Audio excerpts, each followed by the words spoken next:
Suresh IAS academy, வெற்றியின் முகவரி.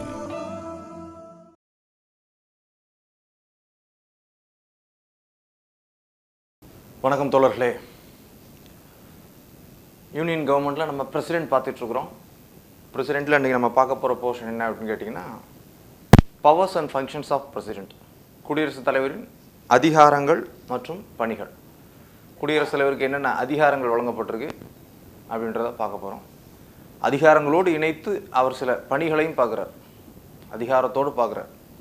அப்போ குடியரசுத் தலைவருடைய பவர்ஸ் அண்ட் ஃபங்க்ஷன்ஸ் அப்படின்ற டாபிக் வைஸ் பார்க்கறதுல குடியரசுத் தலைவருடைய அதிகாரங்கள் என்னெல்லாம் இருக்குது, ஒரு 7 கேட்டகரியாக பிரிச்சுக்கலாம். என்னெல்லாம் இருக்குது அப்படின்னு கேட்டிங்கன்னா, எக்ஸிக்யூட்டிவ் பவர்ஸ், நிர்வாக அதிகாரங்கள் இருக்குது. குடியரசுத் தலைவருக்கு நிர்வாக அதிகாரங்கள் இருக்குது.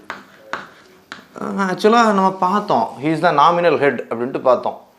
பேரளவு தலைவர் அப்படின்னாலுமே அனைத்து எக்ஸிக்யூட்டிவ் ஆக்ஷன்ஸ், அனைத்து நிர்வாக செயல்பாடுகளும் குடியரசுத் தலைவருடைய பேரில் தான் மேற்கொள்ளப்படுது. ஒரு அப்பாயின்மெண்ட்டாக குடியரசுத் தலைவர் பேரில் தான் மேற்கொள்ளப்படுது. பரிந்துரை கவுன்சில் ஆஃப் மினிஸ்டர்ஸ், பிரதமர் தலைமையிலான கவுன்சில் ஆஃப் மினிஸ்டர்ஸ் தான். ஆனால் நியமிக்கிறது ஆர்டர் யார் பேரில் தான் ரிலீஸ் ஆகுது, குடியரசுத் தலைவர் பேரில் தான். தட் இஸ் பிரசிடென்ட் நேமில் தான் ரிலீஸ் ஆகுது. அப்போ அனைத்து நிர்வாக செயல்பாடுகளும் அவருடைய பேர். So all executive actions. அப்போ எக்ஸிக்யூட்டிவ் பவர்ஸ் ஃபர்ஸ்ட் வந்து என்னது, எக்ஸிக்யூட்டிவ் பவர்ஸ். ரெண்டாவது legislative powers. Legislative powers, legislative பவர்ஸ்னால் என்னது, சட்ட அதிகாரங்கள்னு எடுத்துக்கலாம். ஃபர்ஸ்ட் நிர்வாக அதிகாரம், ரெண்டாவது என்னது, சட்ட அதிகாரங்கள், லெஜிஸ்லேட்டிவ் பவர்ஸ் அப்படின்ட்டு சொல்கிறோம். ஆக்சுவலாக பார்த்தீங்கன்னா பிரசிடென்ட் வந்துட்டு பாராளுமன்றத்தின் ஒரு அங்கம். இந்திய பார்லிமெண்ட் இருக்குது அப்படின்னா அதில் லோக்சபா இருக்குது, ராஜ்யசபா இருக்குது, பிரசிடென்ட்டும் இருப்பார். அப்போ பிரசிடென்ட் வந்து எக்ஸிக்யூட்டிவ் கம் லெஜிஸ்லேச்சர் தான். இந்திய பாராளுமன்றத்தின் ஒரு அங்கம். பாராளுமன்றத்துடைய பிரிவுகள் என்ன அப்படின்னா, லோக்சபா ராஜ்யசபா 2 அவைகள். சபாஸ் எத்தனைன்னா 2 தான். ஆனால் எத்தனை பிரிவுகள் இருக்குது அப்படின்னு பார்த்தீங்கன்னா 3. லோக்சபாவும் இருக்குது, ராஜ்யசபாவும் இருக்குது, பிரசிடென்ட்டும் இருக்கார். காரணம், பாராளுமன்றம் சட்டம் இயற்றக்கூடிய அதிகாரம் பெற்ற அமைப்பு. சட்டம் இயற்றுவது யார், லோக்சபா ராஜ்யசபா தேர்ச்சி பெற்று கடைசி ஃபைனலாக ஒப்புதல் யார் கொடுக்குறா, பிரசிடென்ட் கொடுக்குறாரு. லோக்சபா ராஜ்யசபா மட்டுமின்றி குடியரசுத் தலைவரும் பாராளுமன்றத்தின் அங்கமே. சரியா? அப்போ சட்டம் இயற்றக்கூடிய அதிகாரங்கள் அவருக்கு இருக்குது, லெஜிஸ்லேட்டிவ் பவர்ஸ் அப்படின்ட்டு சொல்கிறோம். இது தவிர ஆர்டினன்ஸ் மேக்கிங் பவர். இதில் ஆர்டிகிள் 121 அடிப்படையில் அவசரகால சட்டங்களை, பாராளுமன்றம் இல்லாத போதும் அவசரகால சட்டங்களை ஏற்றக்கூடிய அதிகாரம் பெற்றவராக குடியரசுத் தலைவர் இருக்கிறார். அப்போ சட்டம் இயற்றக்கூடிய அதிகாரங்கள் அவருக்கு என்ன இருக்குது அப்படின்றத பார்க்கணும். அடுத்ததாக ஃபினான்ஷியல் பவர்ஸ், நிதித்துறை அதிகாரங்கள் அல்லது நிதி அதிகாரங்கள் அப்படின்ட்டு சொல்கிறோம். ஃபினான்ஷியல் பவர்ஸ், ஃபினான்ஷியல் பவர்ஸ் என்ன இருக்குது, பண மசோதாவுக்கு ஒப்புதல் கொடுக்குறாரு, ஃபினான்ஸ் கமிஷனை ஃபார்ம் பண்ணுறாரு, இது போன்று நிதி சார்ந்த அதிகாரங்கள், கன்சாலிடேட் ஃபண்ட் ஆஃப் இந்தியாவை மெயின்டைன் பண்ணுறாரு. இது போல் நிதி சார்ந்த அதிகாரங்களை அவர் மெயின்டைன் பண்ணுறாரு. அது அவருடைய என்னன்றதை பார்க்கணும். அடுத்ததாக ஜுடிஷியல் பவர்ஸ், நீதித்துறை சார்ந்த அதிகாரங்கள் அல்லது நீதித்துவ அதிகாரங்கள்னு சொல்லலாம். ஜுடிஷியல் பவர்ஸ், ஜுடிஷியல் பவர்ஸ், நிதி அதிகாரம், நீதி அதிகாரம். ஆமாம், உச்சநீதிமன்றத்திடம் ஆலோசனை கேட்கக்கூடிய அதிகாரம் இருக்குது, ஆர்டிகிள் 143. பார்டரிங் பவர் இருக்குது, மன்னிக்கும் அதிகாரங்கள் இருக்குது. அது எல்லாமே இங்கே தான் ஜுடிஷியல் பவர்ஸில் வரும். அப்போ நீதித்துறை சார்ந்து நீதித்துவமான அதிகாரங்கள் என்ன இருக்குது குடியரசுத் தலைவருக்கு, அது ஜுடிஷியல் பவர்ஸ். அடுத்ததா டிப்ளமேட்டிக் பவர்ஸ். டிப்ளமேட்டிக் பவர்ஸ் தூதரக அதிகாரங்கள் அல்லது ராஜதந்திர அதிகாரங்கள்னு சொல்லலாம். ஆக்சுவலாக வெளியுறவுத்துறை அதிகாரங்கள்னு மீன் பண்ணலாம். டிப்ளமேட்டிக், வெளிநாட்டு தூதர்களை நியமிக்கிறது, வெளிநாட்டு உடன்படிக்கைகள், சட்டங்கள் இதெல்லாம் கையெழுத்து போடுறது, இது சார்ந்த அதிகாரங்கள் டிப்ளமேட்டிக் பவர்ஸ். அடுத்ததான் மிலிட்ரி பவர்ஸ், முப்படைகளின் தலைமை தளபதி அவர் தான். மிலிட்ரி பவர்ஸ், இராணுவ அதிகாரங்கள், முப்படைகளின் தளபதி அப்படின்ட்டு சொல்கிறோம். இப்போ தலைமை தளபதினு ஒரு போஸ்ட் போட்டிருக்காங்க. அப்போ இராணுவம் சார்ந்து ஒரு நாடு போர் அறிவிக்குது, வார் டெக்ளேர் பண்ணக்கூடிய அதிகாரம் அவருக்கு தான் இருக்குது. பீஸ் போர் முடியுது, அமைதிக்காலம் அப்படின்ட்டு அறிவிக்கக்கூடிய அதிகாரம் யாருக்கு தான் இருக்குது? பிரசிடெண்ட்டுக்கு தான் இருக்குது. Military powers. கடைசியாக எமர்ஜென்சி பவர்ஸ். எமர்ஜென்சி பவர்ஸ் நெருக்கடி நிலை அதிகாரங்கள். அவசர காலத்தை டெக்ளேர் பண்ணக்கூடிய அதிகாரம் அவருக்கு இருக்குது. Emergency article 352, 356, 360. ஸோ பிரசிடென்ஷியல் எமர்ஜென்சின்னு சொல்லக்கூடிய state emergency. So national emergency, state emergency, financial emergency, 3 வகையான நெருக்கடி நிலைகளையும் அறிவிக்கக்கூடிய அதிகாரம். ஆக ஒரு 7 கேட்டகரியில் நம்ம இதை பாகுபடுத்தி நம்மளால் பார்க்க முடியும். Executive powers, legislative powers. So அப்போ நிர்வாகத் தலைவர் அவர் தான், சட்டம் இயற்றக்கூடிய அதிகாரமும் அவருக்கு இருக்குது. அப்போ லெஜிஸ்லேட்டிவ் பவர்ஸ், நிதி சார்ந்த முடிவுகள் எடுக்கக்கூடிய அதிகாரம் இருக்குது. ஃபினான்ஷியல் பவர்ஸ், நீதித்துறை சார்ந்த அதிகாரங்கள் இருக்குது. ஜுடிஷியல் பவர்ஸ், டிப்ளமேட்டிக் பவர்ஸ், வெளிநாட்டு தூதர்களை நியமிக்கிறது, வெளிநாட்டு உடன்படிக்கைகளில் கையெழுத்து போடுறது, சர்வதேச அமைப்புடைய உடன்படிக்கைகளில் கையெழுத்து போடுறது, அதுக்கு ஒப்புதல் தெரிவிக்கிறது, டிப்ளமேட்டிக் பவர்ஸ். மிலிட்ரி பவர்ஸ், இராணுவ அதிகாரங்கள் இருக்குது. அடுத்ததாக எமர்ஜென்சி பவர்ஸ் இருக்குது. இதிலேயே இந்த ஜுடிஷியல் பவர்ஸ்லேயே பார்த்தீங்கன்னா பார்டனிங் பவர்ஸை தனி போர்ஷனாக நம்ம பார்க்க போகிறோம். பார்டனிங் பவர்ஸ், மன்னிக்கும் அதிகாரங்கள் அப்படின்ட்டு சொல்கிறோம். பார்டனிங் பவர் ஆஃப் பிரசிடெண்ட், குடியரசுத் தலைவருடைய மன்னிக்கும் அதிகாரம் இதுக்குள்ளே வந்துடும். அது தனியாக நம்ம பார்க்க வேண்டிய அவசியம் இல்லை. அதே போன்று பார்த்தீங்கன்னா வீட்டோ பவர்ஸ் இருக்குது. குடியரசுத் தலைவருடைய ரத்து அதிகாரங்கள், ரத்து அதிகாரங்களையும் இதில் உள்ள பிரிவாக இருக்குது. இதெல்லாம் நம்ம கூடுதலாக தனி வகுப்புகளில் பார்க்கலாம். அப்போ குடியரசுடைய அதிகாரங்களோடு இணைத்த ஒரு பணியையும் மேற்கொள்கிறாரு. அது என்னன்றதை பார்ப்போம். சரியா?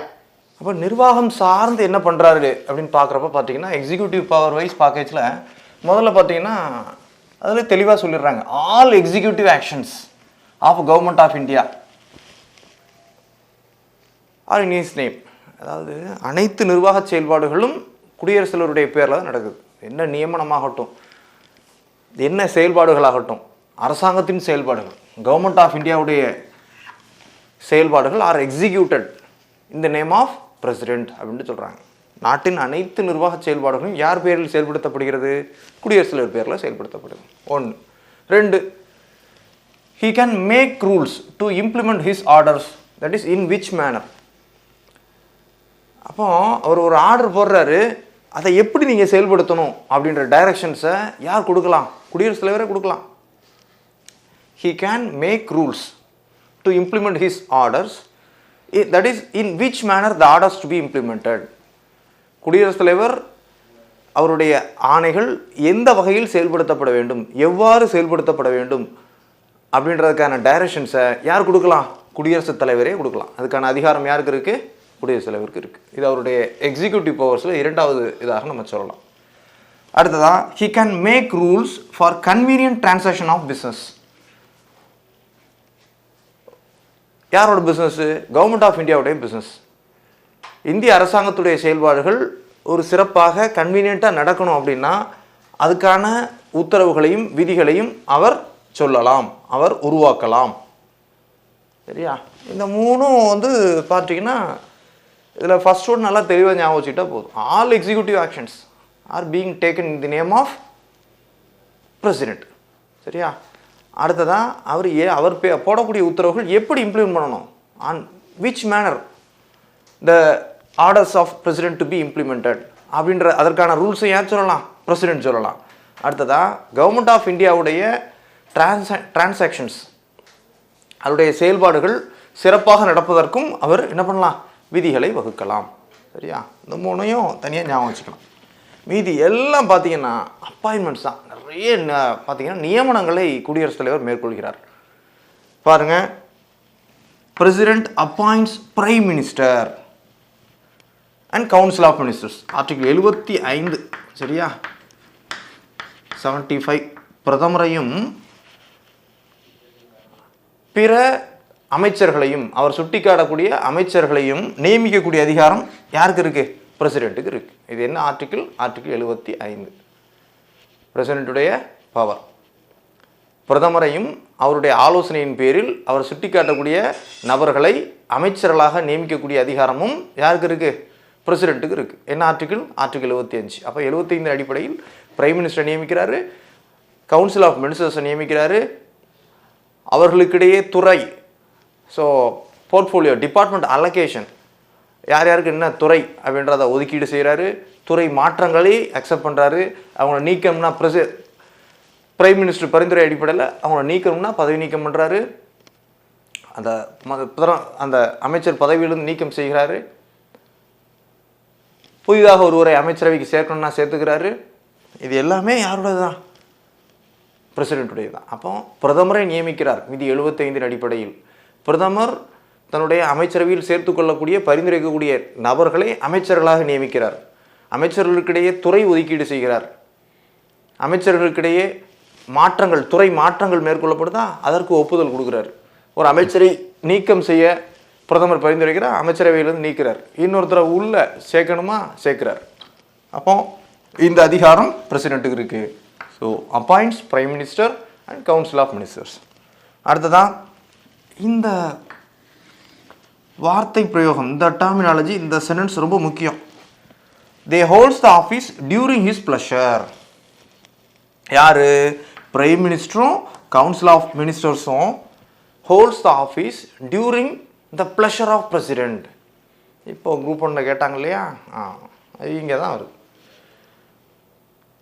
அவருடைய நிர்வாக அதிகாரங்களே வைக்கலாம். பிரதமரும் அமைச்சர்களும் ஹோல்ட்ஸ் த ஆஃபீஸ் பதவியில் இருக்கிறாங்க. யாருடைய ப்ளஷர் வரைக்கும்? குடியரசுத் தலைவர் மகிழ்ந்திருக்கும் வரை தங்கள் பதவியில் தொடரலாம் அப்படின்றது அதுக்கான mean. So prime minister and council of ministers holds the office during his pleasure. இங்கே ஹிஸ் அப்படின்றது யாரை மீன் பண்ணுறோம்? பிரசிடென்ட். குடியரசுத் தலைவர் மகிழ்ந்திருக்கும் வரை. குடியரசுத் தலைவர் எப்போ மகிழ்ந்திருப்பார்? அவங்க மெஜாரிட்டி பெற்றிருக்கும் வரை மகிழ்ந்திருப்பார். சரியா? Prime minister and council of ministers holds the office during the pleasure of the president. குடியரசுத் தலைவர் மகிழ்ந்திருக்கும் வரை பிரதமரும் அமைச்சர்களும் தங்களுடைய பதவியில் தொடர்கிறார்கள். சரி, குடியரசுத் தலைவர் மகிழ்ந்திருக்காருன்னா எப்போ மகிழ்ந்திருப்பார்? நீ மெஜாரிட்டி வச்சுருக்கீங்களா? மெஜாரிட்டி வச்சுருந்தா அவர் மகிழ்ந்திருப்பார். மெஜாரிட்டி இல்லைன்னா அவர் மகிழ மாட்டார். அப்போ நீங்கள் பதவியில் தொடர முடியாது. இதுதான் மீன். மெஜாரிட்டி இருக்கக்கூடிய பட்சத்தில் அவர் மகிழ்ந்திருப்பார். அப்போ prime minister and council of ministers holds the office during the pleasure of the president. குடியரசுத் தலைவர் மகிழ்ந்திருக்கும் வரை அவர்கள் பதவியில் இருப்பார்கள். அடுத்ததான் he appoints attorney general. Article 76 76. நாட்டின் தலைமை வழக்கறிஞர், தலைமை சட்ட அறிஞர் அப்படின்னு சொல்லுவாங்க.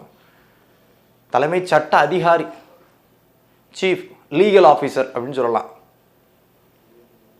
தலைமை நீதித்துவ அதிகாரி வந்து CJ, chief justice of India, chief judicial ஆஃபீஸர்னு சொல்லலாம். அது உச்சநீதிமன்றத்தின் தலைமை நீதிபதி அவர்கள். ஆனால் தலைமை சட்ட அதிகாரி யார்? Attorney general. அட்டார்னி ஜெனரல் அவரை நியமிக்கிறது யார்?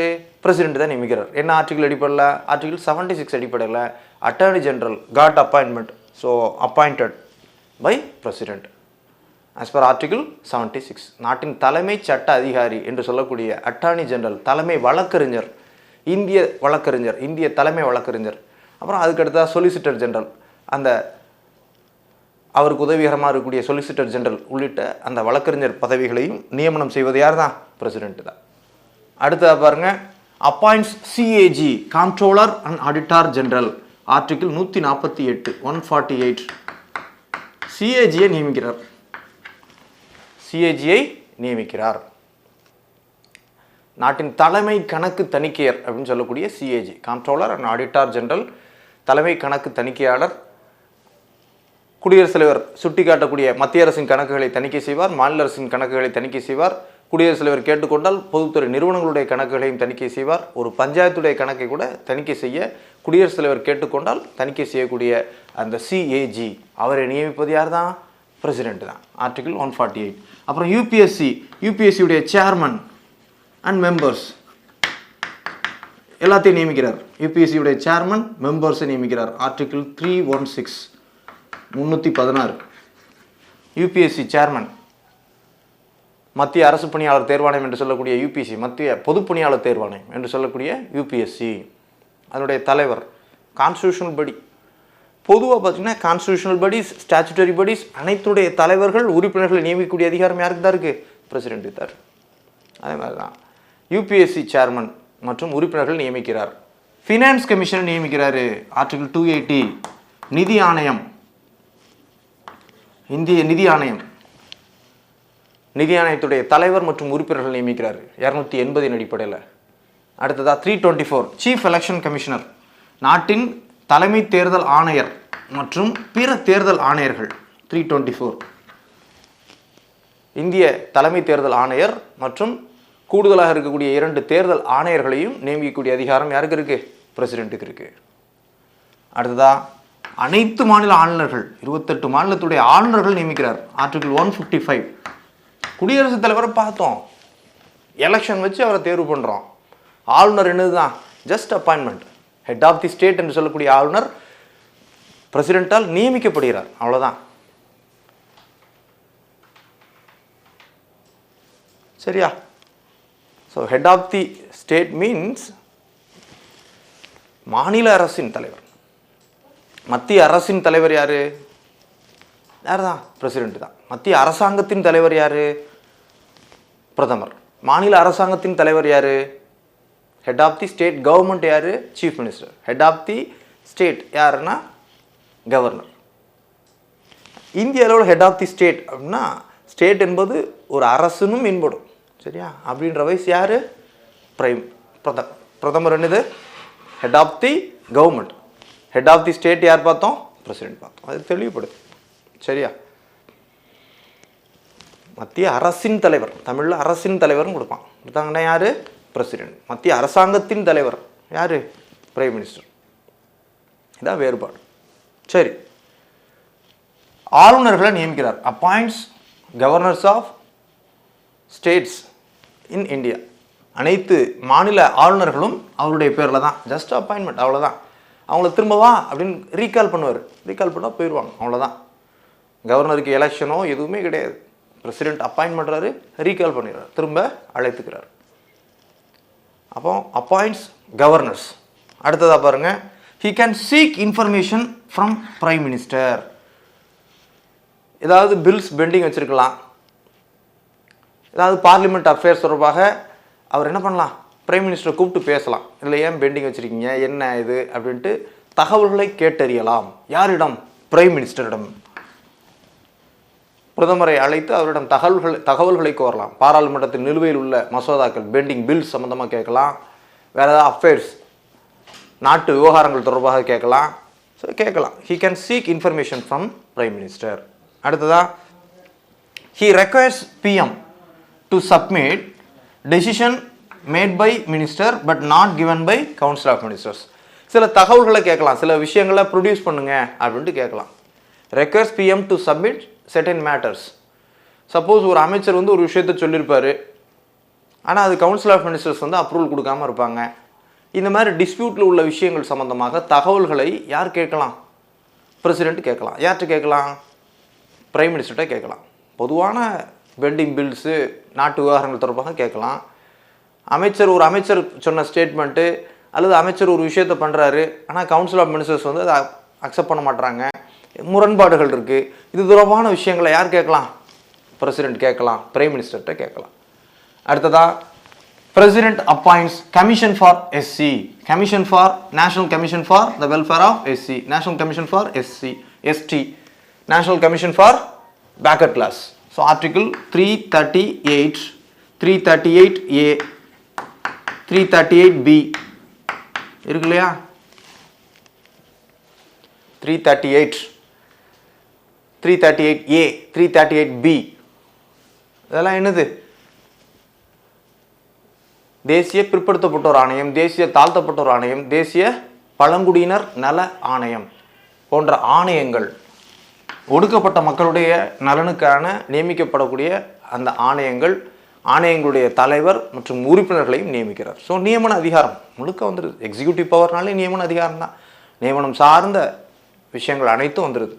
அடுத்ததான், he appoints inter state council. Article 263 மாநிலங்களுக்கு இடையிலான குழு அப்படின்னு சொல்கிறோம். இன்டர் ஸ்டேட் கவுன்சில் மாநிலங்களுக்கிடையே நல்லுறவை பேணும் பொருட்டு மாநிலங்களுக்கு இடையிலான குழுக்கள், அந்த தலைவர்கள், உறுப்பினர்களை நியமிக்கிறார். இன்டர் ஸ்டேட் கவுன்சிலை ஃபார்ம் பண்ணுறார். அடுத்தா, he is the administrator of union territories. ஆமாம், லெப்டினன்ட் கவர்னர், அட்மினிஸ்ட்ரேட்டர்லாம் சொல்கிறோம் இல்லையா, யூனியன் பிரதேசங்களுடைய ஆளுநர்களை நியமிக்கிறார், யூனியன் பிரதேசங்களுடைய நிர்வாகிகளை நியமிக்கிறார்.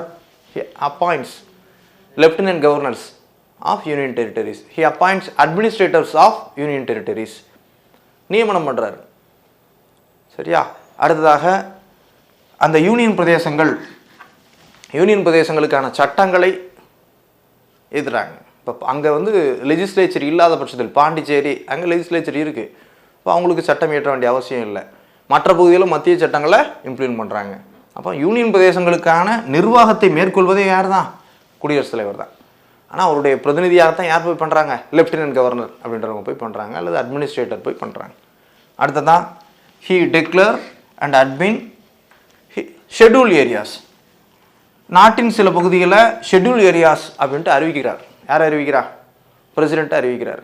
அதே மாதிரி அந்த ஷெட்யூல் ஏரியாஸுடைய நிர்வாகிகளை நியமிக்கிறாரு, நிர்வாகத்தை பார்க்குறாரு.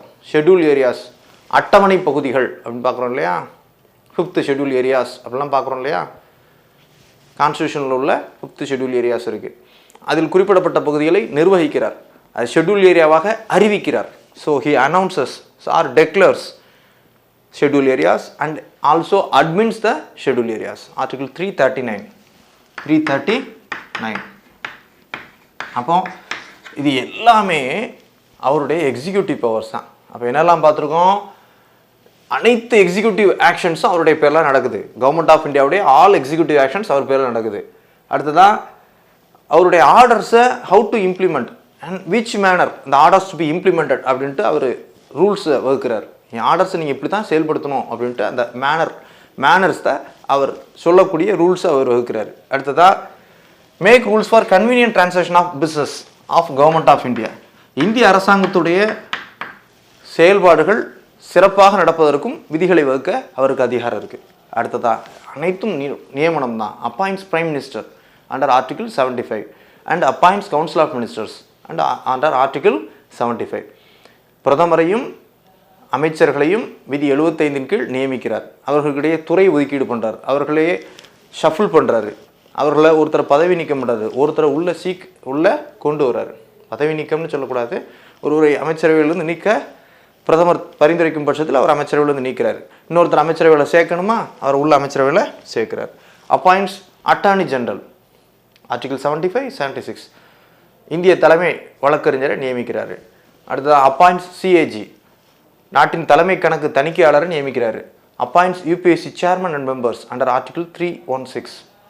அடுத்ததான் அப்பாயிண்ட்ஸ் ஃபினான்ஸ் கமிஷன் ஆர்டிகிள் 280. அடுத்ததாக appoints chief election commissioner and 2 other remaining election commissioners under article 324. அப்புறம் மாநில ஆளுநர்கள் நியமிக்கிறார் 155. He can seek information from Prime Minister regarding certain matters pending bills in parliament. பாராளுமன்றத்தில் நிலுவையில் உள்ள மசோதாக்கள், நாட்டு விவகாரங்கள் தொடர்பாக தகவல்களை கேட்டறிகிறார். யார்கிட்ட? பிரைம் மினிஸ்டர்கிட்ட. அடுத்ததாக he requires PM to submit certain matters. சில விவகாரங்கள் தொடர்பான விஷயங்களை என்கிட்ட ப்ரொடியூஸ் பண்ணுங்க அப்படின்ட்டு கேட்குறார்.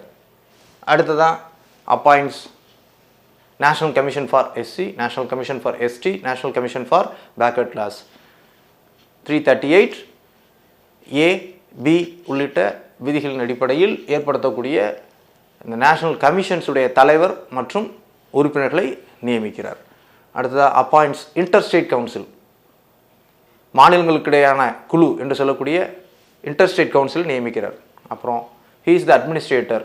ஸோ ஆக்சுவலாக ஹீ அட்மின்ஸ் யூனியன் டெரிட்டரிஸ், நம் நாட்டில் உள்ள யூனியன் பிரதேசங்களை ஆமாம் அவர் தான் நிர்வாகம் பண்ணுறார். அவருடைய பேரில் தான் நிர்வாகம் நடக்குது. அவர் சார்பாகத்தான் லெப்டினன்ட் கவர்னர்ஸ் வந்து நிர்வாகத்தை பார்க்குறாங்க. அடுத்ததாக he can declare A area, நாட்டின் ஒரு பகுதி, நாட்டில் உள்ள ஏதோ ஒரு பிராந்தியத்தை, ஒரு பகுதியை ஷெட்யூல்டு ஏரியாவாக அறிவிக்க அவருக்கு அதிகாரம் இருக்குது. அதை நிர்வகிக்கவும் அவருக்கு அதிகாரம் இருக்குது. ஆக இது அனைத்தும் அவருடைய நிர்வாக அதிகாரங்கள், நிர்வாக செயல்பாடுகளாக சுட்டி காட்டப்படுது. All are executive powers of president. அடுத்ததாக அவருடைய லெஜிஸ்லேட்டிவ் பவர்ஸ் என்னன்றதை நம்ம பார்க்கலாம். அப்போ இப்படி பார்க்கும்போதே வந்து ஆர்டிகிள்ஸை வந்து நம்ம செப்பரேட்டாக மனப்பாடம் பண்ணக்கூடாது, இப்படியே பார்த்துடணும். முக்கியமான ஆர்டிகிள்ஸ் எல்லாமே அந்த போர்ஷன் வைஸ் பார்க்கும்போதே பார்த்துடணும். பார்த்துட்டா நம்மளால் என்ன பண்ண முடியும், ஈஸியாக மெமரைஸ் பண்ணிக்க முடியும். சரியா? ரைட். அடுத்ததாக குடியரசுடைய லெஜிஸ்லேட்டிவ் பவர்ஸ், சட்ட அதிகாரங்கள் அல்லது சட்டம் இயற்றும் அதிகாரங்கள் அப்படின்ற போர்ஷனை பார்க்கலாம். ஸோ அடுத்ததாக லெஜிஸ்லேட்டிவ் பவர்ஸ், சட்ட அதிகாரங்கள் அல்லது சட்டமன்ற அதிகாரங்கள் அப்படின்னு எடுத்துக்கலாம். அதாவது பாராளுமன்றம் மீது அவருக்குள்ள அதிகாரங்கள், சட்டம் சார்ந்த அதிகாரங்கள் என்னெல்லாம் இருக்குது பாருங்கள். he can summon or prorogue parliament. பாராளுமன்றம் ஆண்டுக்கு 3 முறை கூடும். நம்ம இந்த லெஜிஸ்லேட்டிவ் பவர்ஸ் பார்க்குறதுக்கு முன்னால் நான் ஏற்கனவே சொன்னேன், அதை ஞாபகம் வச்சுக்கணும். குடியரசுத் தலைவரும் பாராளுமன்றத்தின் ஒரு அங்கம். பார்லிமெண்ட் வந்து பார்த்தீங்கன்னா, பார்லிமெண்ட் அப்படின்னு பார்த்தீங்கன்னா, பார்லிமெண்ட் யாரெல்லாம் இருக்கா அப்படின்னு பார்த்தீங்கன்னா 2 அவைகள் இருக்குது, லோக்சபா இருக்குது, ராஜ்யசபா இருக்குது. ஆனால் பிரசிடென்ட்டு இருக்கிறார், அதை ஞாபகம் வச்சுக்கணும். பாராளுமன்றம் எத்தனை அங்கங்களை கொண்டிருக்குன்னா 3, பிரசிடென்ட், லோக்சபா, ராஜ்யசபா. எத்தனை அவைகளை கொண்டிருக்கு, எத்தனை ஹவுசஸ் அப்படின்னா 2, ஞாபகம் வச்சுக்கணும். காரணம், பார்லிமெண்ட்டுடைய பிரைமரி அப்ஜெக்டிவ் என்னது, மேக்கிங் லாஸ், எனாக்டிங் லாஸ், சட்டங்களை இயற்றுவது தான் பாராளுமன்றத்துடைய பணி. சரியா? அப்போ சட்டங்களை இயற்றுவதுன்னா கடைசி வரைக்கும் அது ஒப்புதல் கொடுக்குற வரைக்கும் சட்டங்கள் இயற்றுறது தான் மீனிங். அப்போ ஒப்புதல் கொடுக்குறது யார், பிரசிடென்ட். பிரசிடென்ட்டும் பாராளுமன்றத்தின் ஒரு அங்கம் தான். அப்போ அது சார்ந்த அதிகாரங்கள் அவருக்கு என்ன வழங்கப்பட்டிருக்கு, ஒன்று he can summon, பாராளுமன்ற கூட்டத்தொடருக்கு அழைப்பு விடுப்பார். ஆமாம், பார்லிமெண்ட் இப்போ கூடுது, வின்டர் செஷன் இப்போ தான் கூடுது, சரியா, மான்சூன் செஷன் இப்போ தான் கூடுது, எல்லாரும் வாங்க அப்படின்ட்டு அழைப்பு விடுக்கிறது, சம்மனிங், அழைப்பு விடுக்கிறார். அடுத்து ப்ரோரோக், ஒத்தி வைக்கிறார். ஒத்தி வைக்கிறதுக்கும் அவருக்கு அதிகாரம் இருக்குது. ஏதோ ஒரு காரணத்தால் ஒரு செயல்பாடுகளுக்காக பாராளுமன்றத்தை ஒத்தி வைக்கிறது, அதாவது கூட்டத்தொடரை முடிவுக்கு கொண்டு வர்றது. இந்த அதிகாரங்கள் யாருக்கு இருக்குது, பிரசிடென்ட்டுக்கு இருக்குது. பாராளுமன்றத்திற்கு கூட்டத்திற்கு அழைப்பு விடுப்பது, கூட்டத்தை நிறைவு செய்து ஒத்தி வைப்பது, அடுத்த கூட்டத்துக்கு சொல்கிறது, இது எல்லாமே யாருக்கு இருக்குது, பிரசிடென்ட்டுக்கு அதிகாரங்கள் இருக்குது. சரியா? தற்காலிகமாக செய்யக்கூடிய அதிகாரம் தொடர்புடைய ப்ரிசைடிங் ஆஃபீஸர்ஸ்க்கு இருக்குது. அதை பார்ப்போம், ப்ரோரோக், சம்மனிங். சரியா? அந்த வேறுபாடுகள் டெர்மினாலஜிஸில் நம்ம தனியாக பார்ப்போம். அடுத்ததான் he can dissolve லோக்சபா, லோக்சபாவை கலைக்கலாம். ஒரு எலெக்ஷன் நடக்குது, பார்லிமெண்ட் எலெக்ஷன் நடக்குது. எலெக்ஷனில் எந்த கட்சிக்கும் பெரும்பான்மை இல்லை. அலையன்ஸ் ஏதாவது ஃபார்ம் பண்ணுறாங்களா பார்க்குறோம். அலையன்ஸ் ஃபார்ம் பண்ணியாவது மெஜாரிட்டியாக யாரை கொண்டு வர்றாங்களா பார்க்குறோம். அதுவும் வாய்ப்பு இல்லை. வாய்ப்பு டைம் கொடுத்து பார்க்குறாரு. அப்படி எந்த கட்சியாலும் கூட்டணியாகவோ தனிப்பெரும்பான்மையாகவோ தங்களுடைய மெஜாரிட்டியை ப்ரூவ் பண்ண முடியலை. அப்படின்ற பட்சத்தில் எந்த கட்சிக்கும் பெரும்பான்மை இல்லாத நிலையில் லோக்சபாவை டிசால்வ், கலைக்கக்கூடிய அதிகாரம் யாருக்கு இருக்கு, பிரசிடென்ட்டுக்கு இருக்கு. அப்போ dissolve Lok Sabha when no one party holds the majority in Lok Sabha. அடுத்ததாக பாருங்க, he can summon for joint sitting. இது ரொம்ப முக்கியமானது. இது ஆர்டிக்கிள் கேட்பாங்க, ஆர்டிக்கிள் 108 கூட்டு கூட்டம் அப்படின்னு சொல்லுவோம். ஜாயிண்ட் சிட்டிங், ஜாயிண்ட் சிட்டிங்க்கு அழைப்பு விடுப்பார். ஜாயிண்ட் சிட்டிங் நடத்தலாமா, நடத்தலாம். எந்த சூழல்களில், ஒரு சட்டம், ஒரு சாதாரண சட்டம், கான்ஸ்டியூஷனல் ஆக்டுக்கு இண்டிவிஜுவல் மெஜாரிட்டி தான் வேணும். அதையும் பார்ப்போம், பின்னால் பார்க்கலாம். ஜாயிண்ட் சிட்டிங், கூட்டு கூட்டம். இப்போ இன்கேஸ் ஒரு மசோதாவை பாஸ் பண்ணுறாங்க, ஒரு பில்லை பாஸ் பண்ணுறப்போ லோக்சபா பாஸ் பண்ணுது, ராஜ்யசபா அப்போஸ் பண்ணுது, அல்லது ராஜ்யசபா பாஸ் பண்ணுது, லோக்சபா அப்போஸ் பண்ணுது. அப்படின்ற பட்சத்தில் அந்த பில் வந்து பாஸ் ஆகாது, ஆக்டாக கன்வெர்ட் ஆகிறது ரொம்ப சிக்கல். அப்போ இப்படிப்பட்ட முட்டுக்கட்டை நிலை அப்படின்னு சொல்லுவோம். முட்டுக்கட்டை நிலை, ஒரு கிரிட்டிக்கலான சுச்சுவேஷன் வர்றப்போ என்ன பண்ணுவாங்க, 2 அவைகளையும் ஒன்றாக கூட்டுவாங்க. 2 அவைகளையும் ஒரே இடத்துல கூட்டுவாங்க. லோக்சபா மெம்பர்ஸும் வருவாங்க, ராஜ்யசபா மெம்பர்ஸும் வருவாங்க. இதில் போத்தில் மெஜாரிட்டி 545 + 245 எடுத்துக்கிறோம். இதில் மெஜாரிட்டி ஃபுல் ஸ்ட்ரென்த் இருக்கிறப்போ மெஜாரிட்டி டோட்டலாக அதுக்கு மெஜாரிட்டி என்னன்னு பார்ப்பாங்க. அதில் யாராவது பாதிக்கு மேலே இருக்கா, இன்கேஸ் லோக்சபா மெஜாரிட்டி பண்ணுறப்போ இது டாமினேட் பண்ணுவாங்க. ராஜ்யசபாவில் சில நேரங்களில் கட்சிக்கு மெஜாரிட்டி இருக்காது, மசோதாக்கள் தேர்ச்சி பெறதில் சிக்கலாகும், பில்ஸ் பாஸ் பண்ண முடியாது. லோக்சபாவில் அந்த ரூலிங் பார்ட்டி மெஜாரிட்டி நல்லா வச்சுருப்பாங்க. அப்போ ஜாயின்ட் சிட்டிங் போட்டோன்னா ரூலிங் பார்ட்டி மெஜாரிட்டியை கொண்டு வந்துடுவாங்க. 2 அவைகளிலும் தனித்தனி பெரும்பான்மை மெஜாரிட்டி ப்ரூவ் பண்ண முடியாத போது ஜாயின்ட் சிட்டிங் போட்டு அதில் டோட்டலில் மெஜாரிட்டி பார்க்குறது, இதுக்கு ஜாயின்ட் சிட்டிங். இந்த ஜாயின்ட் சிட்டிங்கில் யார் இருப்பார்னா லோக்சபா ஸ்பீக்கர் தான் ஹெட்டாக இருப்பார். அதை ஞாபகம் வச்சுக்கணும். ஜாயின்ட் சிட்டிங்கில் யார் இருப்பா, லோக்சபா ஸ்பீக்கர். ஸ்பீக்கர் தான், ஸ்பீக்கர் ஆஃப் தி லோக்சபா தான் ப்ரெசிடிங் ஆஃபீஸராக இருப்பார். கூட்டம் நடக்கும்போது பிரசிடென்ட் இருக்க மாட்டார், ராஜ்யசபா சேர்மன் என்று சொல்லக்கூடிய வைஸ் பிரசிடென்ட்டும் இருக்க மாட்டார், அவர் வெளியே போயிடுவார். அப்போ யார் அதில் ப்ரெசிடிங் ஆஃபீஸராக இருப்பா? Lok Sabha chairman. So Lok Sabha speaker, Lok Sabha speaker அப்படின்னு சொல்லுவோம். மக்களவை சபாநாயகர் தான் அதுக்கு தலைமை வகிப்பார், ப்ரெசிடிங் ஆஃபீஸர். ஜாயின்ட் சிட்டிங் அப்போ யார் தலைமை வகிப்பா? Presiding officer. யார்? லோக்சபா ஸ்பீக்கர். ஏன்னா மக்களவை தான் அதில் மெஜாரிட்டி, மாநிலங்களவை கம்மி தான். ஜாயின்ட் சிட்டிங் போது ஜாயின்ட் சிட்டிங் ஆர்டிகல் என்னது? 108. ஜாயின்ட் சிட்டிங்க்கு சம்மன் பண்ணுறதுக்கு யாருக்கு அதிகாரம் இருக்குது? ஸ்பீக்கருக்கா, ராஜ்யசபா சேர்மனுக்கா, யாருக்கு? பிரசிடென்ட்டுக்கு தான் அதிகாரம் இருக்குது. அப்போ நல்லா தெளிவுபடுத்திக்கங்க. Joint sitting article 108. முட்டுக்கட்டை நிலை வரும்போது ஜாயின்ட் சிட்டிங் போடுறாங்க. ஜாயின்ட் சிட்டிங்க்கு ப்ரெசிடிங் ஆஃபீஸராக யார் இருக்கா? லோக்சபா சபாநாயகர், ராஜ்யசபா சேர்மன் அல்ல. ஜாயின்ட் சிட்டிங்க்கு அழைப்பு விடுக்கிறது யார்? பிரசிடென்ட். சரியா? Right, okay. அடுத்ததா, president is addressing in the first session. ஆண்டுக்கு 3 செஷன் நடக்குது இல்லையா? 3 செஷன் நடக்குது. இந்த 3 செஷனில் budget session, monsoon session, winter session சொல்கிறோம். 3 செஷன் அப்போ பார்த்தீங்கன்னா முதல் செஷன் என்ன நடக்குது? பட்ஜெட் செஷன் நடக்கும். அப்படின்னா பட்ஜெட் செஷனை துவங்கி வைத்து உரையாற்றுவார், அட்ரஸ் பண்ணுறார். யார்? பிரசிடென்ட். ஆண்டின் முதல் கூட்டத்தொடரின் போது உரையாற்றுகிறார். அடுத்ததா ஃபர்ஸ்ட் செஷன் ஆஃப்டர் எலெக்ஷன், தேர்தல் முடிந்து முதல் செஷன் நடக்குது, அப்பவும் முதல் கூட்டத்தொடரில் உரையாற்றுவார். இப்போ ஃபர்ஸ்ட் செஷன் வந்து பார்த்தீங்கன்னா ஆண்டிற்கு 3, பொதுவாக பிப்ரவரி மாதம் பட்ஜெட் செஷனே தொடங்குது. ஆனால் எலெக்ஷன் எப்போ நடக்குது? பொதுவாக பார்த்தீங்கன்னா ஏப்ரல் மேலே நடக்குது. ஏப்ரல் மே முடிந்து நடக்கக்கூடிய முதல் செஷன்லேயும் ஒரு எலெக்ஷன் முடிந்து நடக்கக்கூடிய முதல் செஷன்லையும் ஒவ்வொரு ஆண்டின் தொடக்கத்தில் முதல் செஷனிலும் அவர் உரையாற்றுகிறார். அப்போ எப்போ உரையாற்றுவார்? ஆண்டில் 3 செஷன்ஸ் இருக்குது, முதல் செஷனில் உரையாற்றுறார். வருஷம் உரையாற்றுவார். அடுத்ததாக 5 ஆண்டுகள் பீரியட் முடியுது, எலெக்ஷன் முடிஞ்சு அடுத்து ஃப்ரெஷ்ஷாக ஒரு parliament, new parliament groups members வர்றாங்க, அப்போவும் உரையாற்றுவார். அது ஜூன் மாதமாக இருக்கலாம், ஜூலை மாதமாக இருக்கலாம், மேக்ஸிமம் மான்சூன் செஷனாக வரும். அப்படின்ற பீரியட்லையும் அவர் உரையாற்றுவார். அப்போ ஆண்டுதோறும் பட்ஜெட் அந்த முதல் 3 செஷன்ஸ் நடக்குது, இது முதல் செஷனில் உரையாற்றுறாரு. அப்புறம் தேர்தல் முடிந்து ஃப்ரெஷ்ஷாக வர்றப்போ அதில் முதல் செஷன், அதுலேயும் அவர் உரையாற்றுறார். அடுத்ததான் sending message to houses regarding pending of bills. உங்கள் ஹவுஸ் ப்ரிசைடிங் ஆஃபீஸருக்கு அனுப்புகிறார், ராஜ்யசபா சேர்மனுக்கு அனுப்புவார், இங்கே லோக்சபா ஸ்பீக்கருக்கு அனுப்புவார். அனுப்பி என்ன சொல்லுவார்? உங்கள் அவையில் என்ன பில் பெண்டிங் இருக்குது, அது பற்றிய தகவல்களை கொடுங்க, ஏன் அது பெண்டிங் இருக்குது அப்படின்ட்டு தகவல்களை கேட்டறிவார். இதெல்லாம் பார்லிமெண்ட் ரிலேட்டட் பவர்ஸ். எல்லாமே பாருங்கள், பார்லிமெண்ட் ரிலேட்டட் பவர்ஸ் தான். அவையில் ஏன் பெண்டிங் பில்ஸ் இருக்குது, என்ன காரணம், என்னென்ன பில்ஸ்லாம் இருக்குது, தகவல்களை கேட்டு பெறலாம். அடுத்ததான் he appoint members as presiding officers in Lok Sabha and Rajya Sabha. பாருங்கள், லோக்சபாவுக்கு ஸ்பீக்கர் இருக்கார், அடுத்ததான் அவர் என்ன டெப்யூட்டி ஸ்பீக்கர் இருப்பார். சரியா? சில நேரங்களில் ஸ்பீக்கர் வேகண்ட்டாக இருக்கும், டெப்யூட்டி ஸ்பீக்கர் நாட் அவைலபிள் அப்படின்ற பட்சத்தில் ஏதாவது ஒரு சீனியர் மெம்பரை ப்ரிசைடிங் ஆஃபீஸராக நியமிக்கக்கூடிய அதிகாரம் யாருக்கு இருக்குது? பிரசிடென்ட்டுக்கு இருக்குது. சரியா?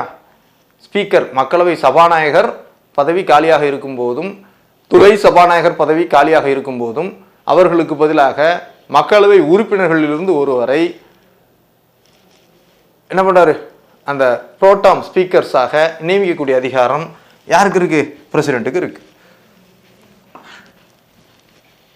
பதவியிடங்கள் காலியாக இருக்கும்போது நியமிக்கிறார். அதே மாதிரி தான் Rajya Sabha chairman, vice president post வேக்கண்டாக இருக்கிறப்போ ராஜ்யசபா போஸ்ட்டும் சேர்மன் போஸ்ட்டும் வேக்கண்ட் தான். அதோடைய மீனிங் வைஸ் பிரசிடென்ட் தான் என்னது? ராஜ்யசபாவுக்கு சேர்மன், அது காலியாக இருக்குது. டெபுட்டி சேர்மன் போஸ்ட் வந்து செலக்ட் பண்ணாமல் அதுவும் வேக்கண்டாக இருக்கின்ற பட்சத்தில் ராஜ்யசபாவுக்கும் அந்த தலைவரை, முன்னிலை அலுவலர்னு சொல்லலாம், ப்ரெசிடிங் ஆஃபீஸரை நியமிக்கக்கூடிய அதிகாரம் யாருக்கு இருக்குது? பிரசிடென்ட்டுக்கு இருக்குது.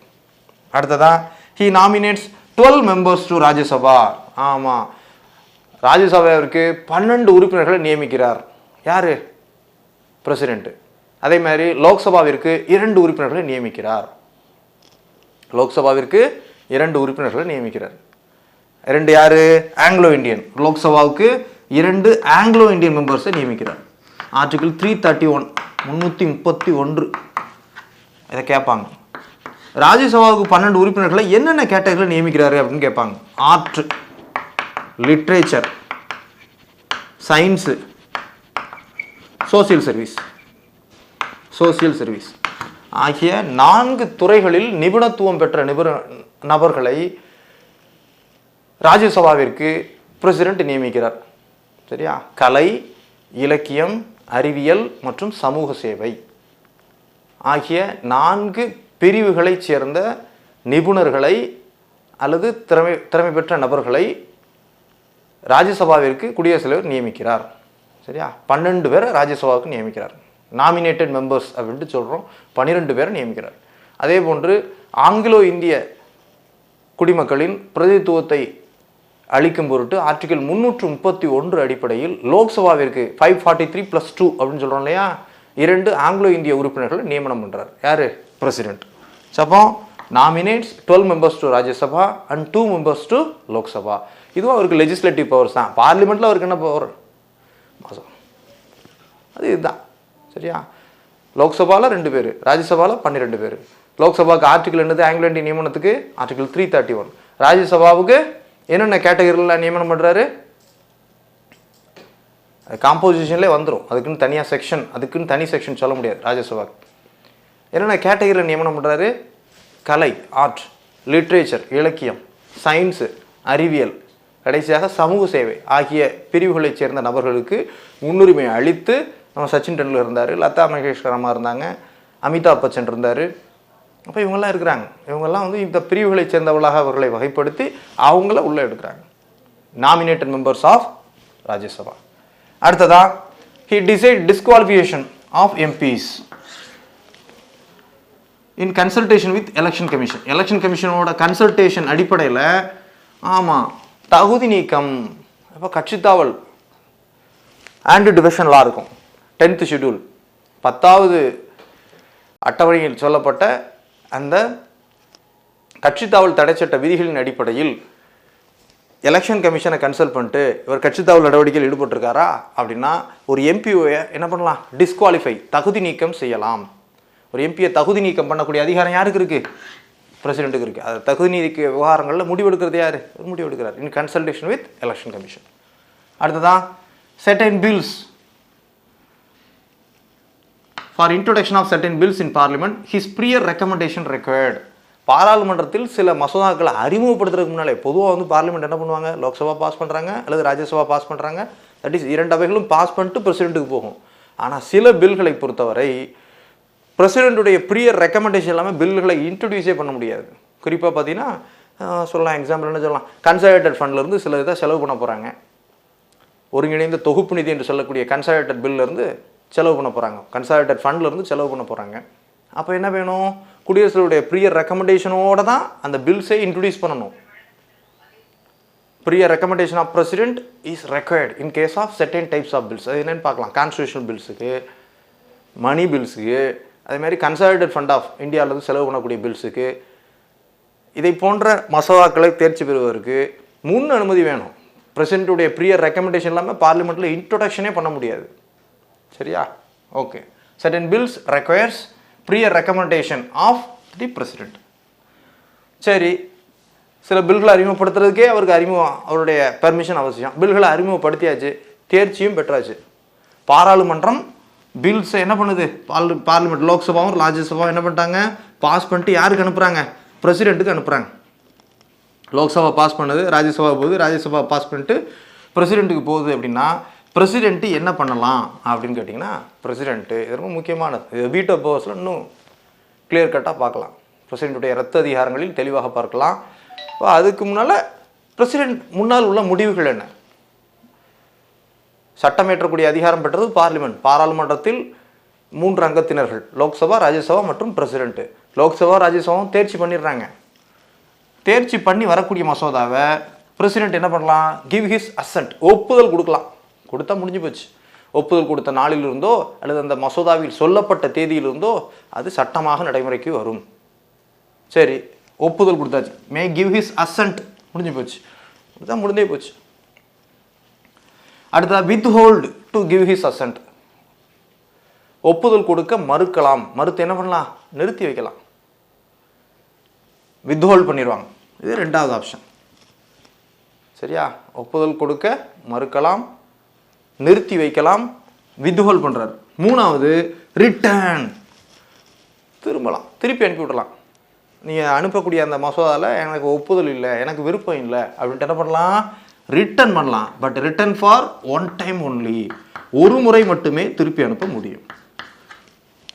குடியரசுத் தலைவர் பாராளுமன்றம் தேர்ச்சி பெற்ற மசோதாக்களை ஒப்புதல் கொடுக்க மறுத்து எத்தனை முறை திருப்பி அனுப்பலாம், ஒரு முறை மட்டுமே திருப்பி அனுப்பலாம். இன்கேஸ் அவர் ரிட்டர்ன் பண்ணிடுறாரு, ரிட்டர்ன் பண்ண உடனே லோக்சபாவும் ராஜ்யசபாவும் திரும்பவும் அதை பாஸ் பண்ணி அனுப்புகிறாங்க. அந்த மசோதாவை அவர் கேட்டுக்கிட்டபடி திருத்தலாம், திருத்தாமலும் இருக்கலாம். இந்த விஷயம் எனக்கு பிடிக்கல, திருத்தி அனுப்புங்க அப்படின்னு சொல்லி ஒரு முறை ரிட்டர்ன் பண்ணுறாரு பிரசிடென்ட் ரிட்டர்ன் பண்ணவொன்னே இவங்க பார்க்குறாங்க, நாங்கள் அதை கரெக்ஷன்லாம் பண்ண முடியாது, திரும்பவும் பாஸ் பண்ணுறோம் அப்படின்ட்டு திரும்பவும் பாஸ் பண்ணி அனுப்புகிறாங்க. யாருக்கு, பிரசிடென்ட்டுக்கு. மீண்டும் தேர்ச்சி பெற்று அனுப்பும்போது president must give his assent. ஒரு முறை return bill for only one time. ரெண்டாவது தடவை வர்றப்போ என்ன பண்ணணும், மஸ்ட் பாஸ். இரண்டாவது முறை must give his assent. Second time திரும்ப வர்றப்போ மஸ்ட் கிவ் ஹிஸ் அசன்ட். சரியா? இதில் இந்த போர்ஷனில் கேட்பாங்க, பிரசிடென்ட் முன்னில் உள்ள ஆப்ஷன்ஸ் என்னெல்லாம் இருக்குது. பார்லிமெண்ட் ஒரு மசோதாவை தேர்ச்சி செய்ய அனுப்பும்போது குடியரசுத் தலைவர் முன் உள்ள அதிகாரங்கள் என்ன இருக்குது, he can give his assent. Options என்னெல்லாம் இருக்குது, வாய்ப்புகள் என்னெல்லாம் இருக்குது. ஒன்று, அவர் ஒப்புதல் கொடுக்கலாம். ரெண்டாவது, அதை வித்ஹோல்டு பண்ணலாம். 2, 3, அதை திருப்பி அனுப்பலாம். சரியா? எத்தனை முறை திருப்பி அனுப்பலாம், ஒரு முறை மட்டுமே திருப்பி அனுப்ப முடியும். மீண்டும் திருப்பி அனுப்ப இயலாது. ஸோ ஒரு முறை திருப்பி அனுப்பிட்டோம், அதே பில்லை அவங்க திரும்பவும் பாஸ் பண்ணி அனுப்புகிறாங்க. ரெண்டாவது முறை திருப்பி அனுப்ப முடியுமா, முடியாது. என்ன பண்ணி ஆகணும், மஸ்ட் கிவ் ஹிஸ் அசன்ட். ஒப்புதலை கொடுத்து தான் ஆகணும். இரண்டாவது முறை வரும்போது ஒப்புதல் கொடுத்து தான் ஆகணும். நல்லா ஞாபகம் வச்சுக்கோங்க, இது ஆர்டினரி பில்ஸ் தான். இன்கேஸ் மணி பில்லை அவர் திருப்பி அனுப்பவே முடியாது, மஸ்ட் கிவ் ஹிஸ் அசன்ட் தான். ஆர்டினரி பில்ஸ் தான் அவர் திருப்பி அனுப்பலாம். பண மசோதாவை குடியரசுத் தலைவர் திருப்பி ரிட்டர்ன் கூட பண்ண முடியாது. பண மசோதாவை பொறுத்த வரைக்கும் 2 ஆப்ஷன் தான், கிவ் ஹிஸ் அசன்ட், வித்ஹோல்ட் பண்ணலாம். 2 தான் பண்ணலாம். Cannot return money bills, can be returned by president. அப்போ இந்த வகையில் கொஞ்சம் மட்டுப்படுத்தப்படுறாரு. லோக்சபா ராஜ்யசபா அதிக அதிகாரங்கள் பெறாங்க, யாரை விட, பிரசிடென்ட்டை விட. அப்போ நல்லா பாருங்கள், குடியரசுத் தலைவரிடம் ஒரு மசோதா செல்லும் போது ஆர்டிகிள் 111 சொல்கிறாங்க, ஆர்டிகிள் 111 என்ன சொல்கிறாங்க, லோக்சபா ராஜ்யசபா தேர்ச்சி செய்து அனுப்பக்கூடிய மசோதாக்களுக்கு குடியரசுத் தலைவர் என்ன பண்ணலாம், கிவ் ஹிஸ் அசன்ட், ஒப்புதல் கொடுக்கலாம். அடுத்ததாக வித்ஹோல்ட் பண்ணலாம். மூணாவது ரிட்டர்ன் பண்ணலாம். 3 ஆப்ஷன் இருக்குது. ரிட்டர்ன் பண்ணுறது எத்தனை முறை தான் பண்ண முடியும், ஒரு முறை தான் பண்ண முடியும். திரும்ப தேர்ச்சி பெற்று அனுப்பப்பட்டால் தேர்ச்சி பெற்று தான் ஆகணும். இவர் தேர்ச்சி அசன்ட் பண்ணி தான் ஆகணும், ஒப்புதல் கொடுத்தே ஆக வேண்டும். எதை திருப்பி அனுப்ப முடியாது அவரால், பண மசோதாவை ரிட்டர்ன் பண்ண முடியாது. பண மசோதாவை பொறுத்த வரைக்கும் 2 ஆப்ஷன் தான், give his assent, withhold to give assent. இந்த 2 தான் அவர் யூஸ் பண்ண முடியும், ரிட்டர்ன் பண்ண முடியாது. சரியா? ஆர்டினரி பில்ஸ் தான் எத்தனை முறை அனுப்ப முடியும், 1 டைம் அனுப்ப முடியும். இது அவர் முன்னால் உள்ள ஆப்ஷன்ஸ். சரி, இன்கேஸ் பண மசோதா எனில் அவர் 2 ஆப்ஷன்ஸ் தான் யூஸ் பண்ண முடியும். கேனாட் ரிட்டன் த பில் அப்படின்னே சொல்லலாம். அதை அவர் திரும்ப அனுப்பவே முடியாது. சரி, சில நேரங்களில் ஸ்டேட் பில்ஸும் அவருடைய கன்சிடரேஷனுக்காக வரும். மாநில சட்டமன்றங்கள் அனுப்பக்கூடிய மசோதாக்களும் இவருடைய பார்வைக்கு வரும். நல்லா பாருங்கள், மாநில சட்டமன்றங்களுடைய பில்களுக்கு ஒப்புதல் கொடுக்க தான் கவர்னர் இருக்காரு, அப்புறம் எதுக்கு பிரசிடென்ட் அப்படின்னு பார்த்தீங்கன்னா, கவர்னர் இருக்கிறாரு. ஆனால் சில வகையில் சில பில்ஸ், சில சட்டங்கள், அதாவது சட்டம் மாறதுக்கு முந்தைய நிலை என்னது, மசோதான்னு சொல்கிறோம், பில்லுன்னு சொல்கிறோம். ஆக்டுக்கு முன்னால் என்ன ஸ்டேட்டஸ், அதுக்கு பேர் பில். அப்போ சில பில்ஸ் வந்து பார்த்தீங்கன்னா நேஷ்னல் இம்பார்ட்டன்ஸாக இருக்கலாம், தேசிய முக்கியத்துவம் வாய்ந்ததாக இருக்கலாம், தேசிய ஒருமைப்பாட்டை பாதிக்கக்கூடியதாக இருக்கலாம், அல்லது சர்வதேச முக்கியத்துவம் வாய்ந்ததாக இருக்கலாம். ஒரு மாநில அரசு ஒரு சட்டம் போடுது, அது நேஷனல் லெவலில் ஒரு பாலிசியை பாதிக்கிறதா இருக்கலாம், அகெயின்ஸ்ட் சென்ட்ரல் கவர்மெண்ட்டாக இருக்கலாம், against the welfare of the கண்ட்ரியாக இருக்கலாம், அகெயின்ஸ்ட் த இன்டகிரேஷன் ஒருமைப்பாடு மற்றும் இறையாண்மைக்கு எதிராக இருக்கலாம், பிற மாநிலத்தை பாதிப்பதாக இருக்கலாம். ஒரு மாநிலம் இயற்றக்கூடிய சட்டம் இன்னொரு மாநிலத்துடைய அம்சத்தை பாதிப்பதாக இருக்கலாம். இப்படிப்பட்ட விஷயங்களில் ஆளுநர் என்ன பண்ணார், அந்த சட்டத்துக்கு ஒப்புதல் கொடுக்காம என்ன பண்ணிடுவார், sent for the consideration of the president. ஆளுநர் வந்து என்ன பண்ணிடுவார்னா பிரசிடென்ட்டுக்கு அனுப்பிடுவார். தமிழக சட்டமன்றமோ, கேரள சட்டமன்றமோ, கர்நாடக சட்டமன்றமோ, இவ்வாறு மாநில சட்டமன்றங்கள், ஸ்டேட் லெஜிஸ்லேச்சர் இயற்றக்கூடிய சட்டங்கள், ஸ்டேட் லெஜிஸ்லேச்சர் இயற்றக்கூடிய சட்டங்கள் ஒரு தேசிய ஒருமைப்பாட்டுக்கு எதிராகவோ, ஸ்டேட் அந்த கண்ட்ரிஸ் வெல்ஃபேர், நேஷன்ஸ் வெல்ஃபேர், நாட்டு நலனுக்கு எதிராகவோ சர்வதேச முக்கியத்துவம் வாய்ந்ததாகவோ அல்லது வெகு முக்கியத்துவம் வாய்ந்ததாகவோ or if it affects the welfare of the neighbour states, அண்டை மாநிலங்களுடைய நலனை பாதிப்பதாகவோ இருக்கக்கூடிய பட்சத்தில் இதை போன்ற சட்ட மசோதாக்களுக்கு ஆளுநர் ஒப்புதல் அளிக்காமல் எங்கே அனுப்பிடுவார்? பிரசிடெண்ட்டுக்கு அனுப்பிடுவார். அப்போ மாநில சட்ட மசோதாக்களை பொறுத்தவரை பிரசிடெண்ட் என்ன பண்ணுவார்? அதே ஆப்ஷன் கிவ் ஹிஸ் அசன்ட், ஒப்புதல் கொடுக்கலாம், ஒப்புதல் கொடுக்க மறுத்து நிறுத்தி வைக்கலாம், வித்ஹோல்ட் பண்ணலாம். அடுத்து direct the governor to return the bill, ஆளுநர்கிட்ட திருப்பி அனுப்பிடுவார். நீங்கள் இதை திரும்ப அனுப்பிடுங்க அப்படின்னு சொல்லிட்டு ஆளுநருக்கு என்ன பண்ணிடுவார்? திருப்பி அனுப்பிடுவார். அந்த மசோதாவை திருப்பி அனுப்புங்கள் அப்படின்னு சொல்லிட்டு ஆளுநருக்கு டைரக்ஷன் கொடுத்துருவார். அப்போ 3 முடிவை எடுப்பார், ரிட்டர்ன் பண்ணுவார். இங்கே மீண்டும் அந்த ஸ்டேட் லெஜிஸ்லேச்சர் அதை பாஸ் பண்ணி அனுப்புது அப்படின்னா not necessary to give his approval. One டைமில் எத்தனை முறைனாலும் ரிட்டர்ன் பண்ணலாம். சரியா? Direct the governor to return the bill அப்படின்னு சொல்கிறோம். இது பார்லிமெண்ட்டு ஒரு மசோதாவை ஒரு முறை ஒரு திருப்பி அனுப்பலாம், மீண்டும் ஒரு முறை வர்றப்போ அவர் தேர்ச்சி பண்ணி தான் ஆகணும். ஆனால் இங்கே அந்த கட்டாயம் இல்லை. இவர் திருப்பி அனுப்புகிறாரு, மீண்டும் தேர்ச்சி பெற்று வருதுனாலும் மீண்டும் திரும்ப அனுப்பலாம், எத்தனை முறை வேண்டுமானாலும் திருப்பி அனுப்பலாம், ஒப்புதல் கொடுக்க அவர் மறுக்கலாம், ரிட்டர்ன் பண்ணலாம். சரியா? இது ஒன் டைம் தான். ஆனால் இங்கே அப்படி கணக்கு கிடையாது. மீண்டும் தேர்ச்சி பெற்று வரும்போது அவர் ஒப்புதல் கொடுக்க வேண்டும் என்ற கட்டாயம் இல்லை. பார்லிமெண்ட்டு ஒரு பில்லை மீண்டும் திருப்பி அனுப்புது, இவர் ஒப்புதல் கொடுத்து தான் ஆகணும். ஏன்னா ஒரு முறை தான் ரிட்டர்ன் பண்ண முடியும். ஆனால் ஸ்டேட் லெஜிஸ்லேச்சர் உள்ள அந்த பில்ஸ், அந்த கான்செப்ட் இங்கே பொருந்தாது. இவர் மீண்டும் தேர்ச்சி பெற்று வந்தாலும் அவர் மீண்டும் ரிட்டர்ன் பண்ணலாம். சரியா? ரீகன்சிடரேஷனுக்காக திரும்ப அனுப்பலாம், எத்தனை முறை வேண்டுமானாலும் திரும்ப அனுப்பலாம். மாநில மசோதாக்களுக்கு அந்த அதிகாரம் இல்லை. ஸ்டேட் லெஜிஸ்லேச்சர் மீண்டும் தேர்ச்சி பெற்று அனுப்பும் மசோதாக்களை இவர் ஒப்புதல் கொடுக்க வேண்டிய அவசியம் இல்லை. இது பார்லிமெண்ட்டுக்கு தான் பொருந்தும். லோக்சபா ராஜ்யசபா தேர்ச்சி பெற்று அனுப்புனா தான் இவர் என்ன பண்ணணும்? திரும்ப 2ஆம் முறை வர்றப்போ கையெழுத்து போட்டே ஆகணும். இவருக்கு பிடிக்குதோ பிடிக்கலையோ மஸ்ட் கிவ் ஹிஸ் அசன்ட். ஆனால் இங்கே அப்படி இல்லை, எத்தனை முறை வேண்டுமானாலும் திரும்ப அனுப்பலாம் அப்படின்றது இருக்கு. சரியா? ஆர்டிக்கிள் 111 பார்த்தோம். இது 201 ஸ்டேட் லெஜிஸ்லேச்சருடைய பில்ஸில் அவர் எடுக்கக்கூடிய முடிவுகள். ஆர்டிக்கிள் 201 201 201. சரியா? ரைட். அடுத்ததா he can promulgate ordinances, ordinance making பவர்னு சொல்லுவோம். இது நம்ம தனியாகவே பார்ப்போம். ஆர்டிக்கிள் 123 இதை தனியாக பார்க்கணும். குடியரசுத் தலைவர் இன்கேஸ் பாராளுமன்றம் கூடாத வேளைகளில், பார்லிமெண்ட் இல்லை, பார்லிமெண்ட் செஷன் தற்போது நடைமுறையில் இல்லை, ஆண்டிற்கு 3 செஷன் தான். சரியா? குறைந்தது 2வது கூட்டணும். பார்லிமெண்ட் செஷன்ஸை பொறுத்தவரை பார்த்தீங்கன்னா பெர் ஆனம் 3 செஷன்ஸ், ஆண்டிற்கு 3 செஷன்ஸ். ஆனால் என்ன பண்ணணும்? குறைந்தது 2வது கூட்டணும் அப்படின்ட்டு தான் இருக்குது. இப்போ பார்லிமெண்ட் செஷன் இல்லை, ஏதோ ஒரு பீரியடு, எல்லாமே எம்பிஸ்லாம் ஊருக்கு போயிருக்கிறாங்க, parliament session not in progress. அப்படி இல்லாத பட்சத்தில் திடீர்னு அவசரமாக ஒரு சட்டம் போடணும், ஒரு எமர்ஜென்சியாக ஒரு ஆர்டினன்ஸ் போடணும், சட்டம் போடணும். பார்லிமெண்ட் இல்லாத பீரியடில் யார் சட்டம் போடுவா? பிரசிடெண்ட்டே சட்டம் போடுவார். காரணம், பிரசிடெண்ட்டும் யார் தான்? பார்லிமெண்ட்டின் ஒரு அங்கம். ஆக்சுவலாக இவங்க 3 பேரும் சேர்ந்து தான் சட்டம் போடுறாங்க. இவங்க 2 பேரும் சட்டத்தை தயார் பண்ணுறாங்க, இவர் ஒப்புதல் கொடுக்குறாரு. இதான் மீனிங்.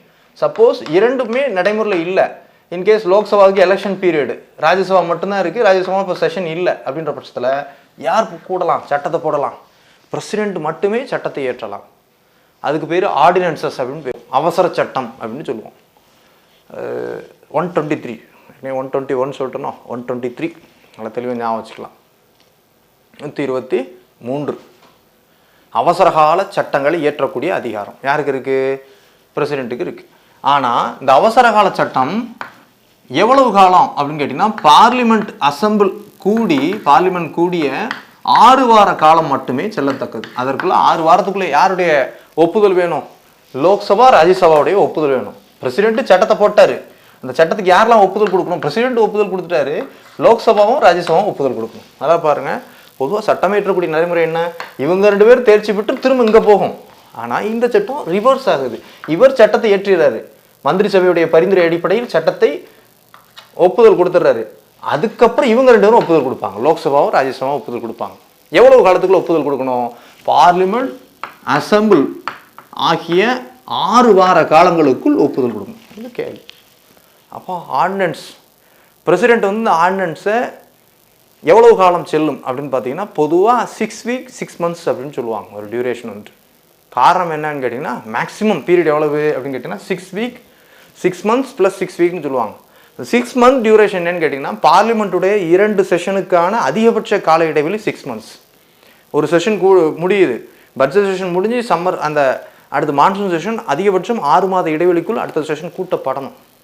அதனால் இந்த 6 மாதம் அப்படின்னு சொல்கிறது உண்டு.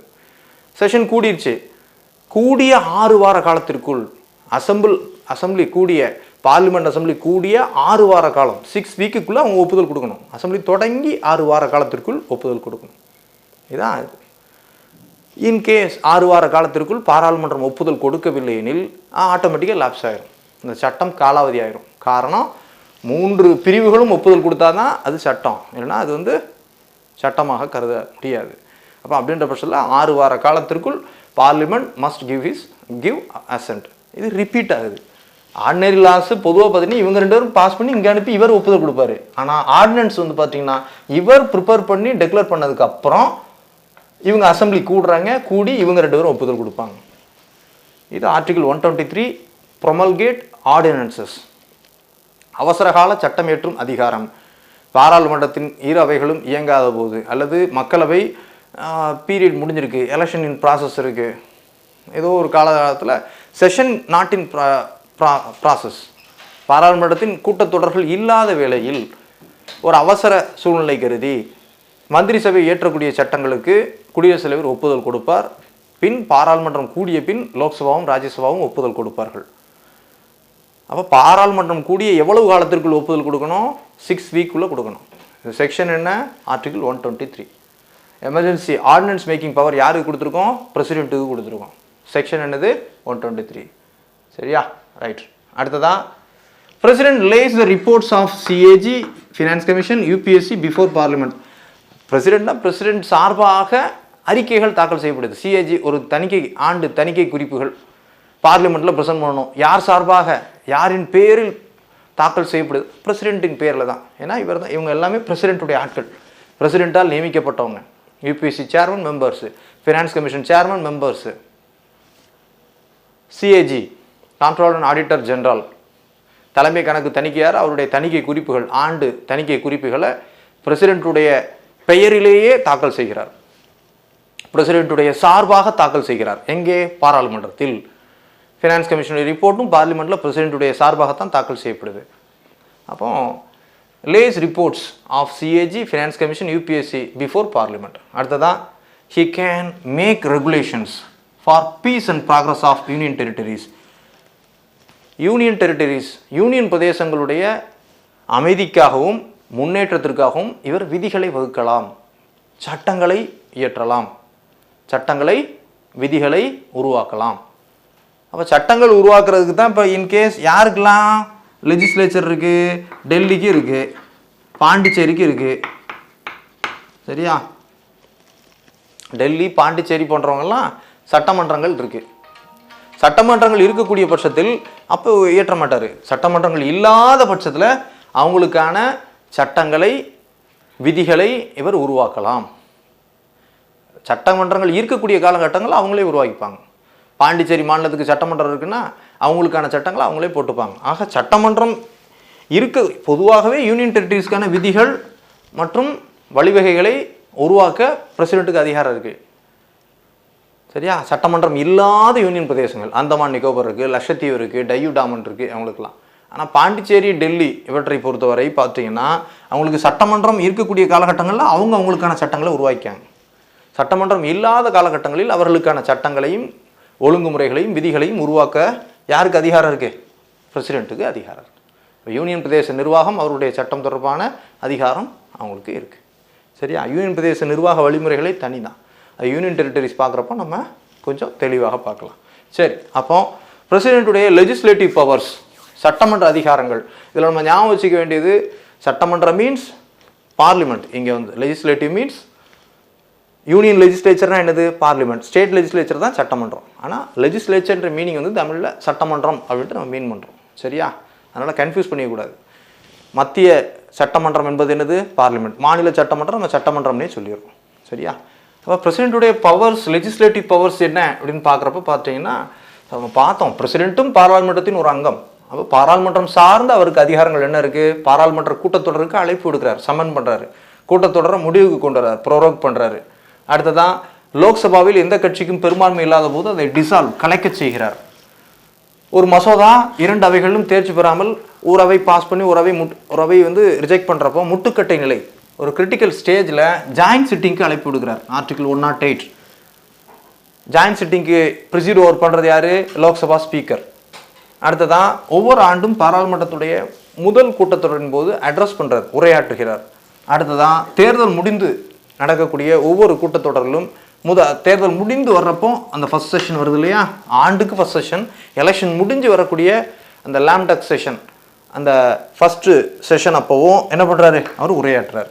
அடுத்ததாக பார்லிமெண்ட்டில் பெண்டிங் உள்ள பில் சம்மந்தமாக என்ன பெண்டிங் வச்சுருக்கீங்க, என்னென்ன பில்ஸ்லாம் பெண்டிங் வச்சுருக்கீங்கன்ட்டு தொடர்புடைய அவை தலைவர்களுக்கு மெசேஜ் அனுப்புகிறார்.